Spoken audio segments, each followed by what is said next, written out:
வணக்கம். இந்த வீடியோவில் ஒரு சிறிய மலை குன்றுக்கு மேலே அமைந்துள்ள ஒரு அழகிய முருகன் கோவிலை பற்றி தான் பார்க்க போகிறோம்.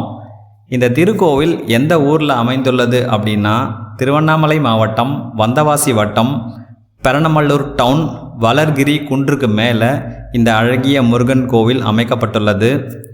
இந்த திருக்கோவிலோட பேர் அருள்மிகு வள்ளி தேவசேனா சமேத வளர்கிரி முருகன் திருக்கோவில். இந்த கோவிலோட முக்கியமான தனிச்சிறப்பு என்ன அப்படின்னு பார்த்தோன்னா, தமிழ் வருடத்தில் வர எல்லா கிருத்திகை நட்சத்திரம் அன்னைக்கும் இந்த கோவிலில் முருகனுக்கு சிறப்பு வழிபாடுகள் நடைபெறுது. அது மட்டும் இல்லாமல் அதே நாளில் இந்த கோவிலில் அன்னதானமும் வழங்குறாங்க. இந்த கோவில் எவ்வாறு உருவாச்சு அப்படின்னு பார்த்தோன்னா, இந்த ஊரில் வளர்கிரி சித்தர் அப்படின்னு ஒரு சித்தர் வாழ்ந்து வந்திருக்காரு. அவர் இந்த வளர்கிரி குன்றுக்கு மேலே தவம் ஏற்றி சித்தி அடைஞ்சிருக்காரு. அவர் தான் முதல்ல இந்த குன்றுக்கு மேலே இந்த முருகனை ஸ்தாபிச்சார் அப்படின்னு இந்த கோவிலோட வரலாறாக சொல்கிறாங்க.